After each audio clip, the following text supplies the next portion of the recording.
and his organs were torn apart. Gian Rankarasamy. On the morning of September 10, 2025, 58-year-old zookeeper Gian Rankarasamy, a veteran who had worked with lions and tigers for almost 20 years, stepped out of his vehicle inside the lion enclosure during feeding time, while tourists remained inside. Allegedly, according to the safety rules, no one is ever allowed to leave the vehicle in predator areas, but that morning, Gian did. He left the vehicle door open and stood beside it while the lions were being fed. One lion crept up behind him and suddenly pounced, knocking him to the ground. Within seconds, the rest of the pride joined in. Tourists sitting inside their cars watched in horror as the lions mauled Gian, biting and clawing him while he lay helpless on the ground. Some honked their horns frantically to try to scare the animals away, but the lions ignored the noise. The attack lasted for nearly 15 minutes before help arrived. When they finally reached the scene and pulled Gian's body out, the injuries were catastrophic. His chest had been ripped open, his neck and one leg were broken, and his body was covered with deep bite and claw wounds. He was rushed to Intrarat Hospital, but doctors could only declare him dead. Police and wildlife authorities launched a full investigation to find out why Gian left the vehicle. Some believe it may have been a mistake or distraction, while his family insists he never broke safety rules without a reason. His wife said he always followed the guidelines and cared for the animals like family. His brother explained that Gian was only a few months away from retirement. Nordin bin Montong.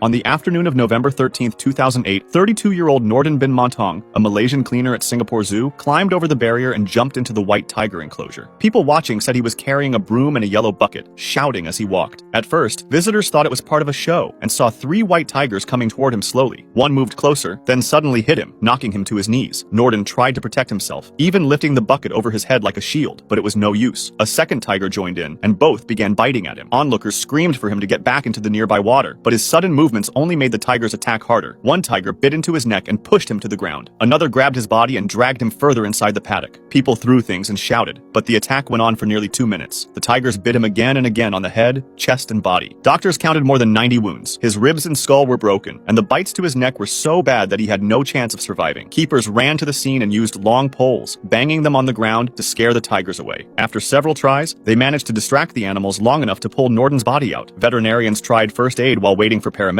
but it was too late. He was pronounced dead shortly afterward. Investigators later said that Nordin had entered the enclosure on purpose, and his death was treated as a suicide. If you want to discuss this video or suggest an idea for the next one, join my Discord. Link in the description.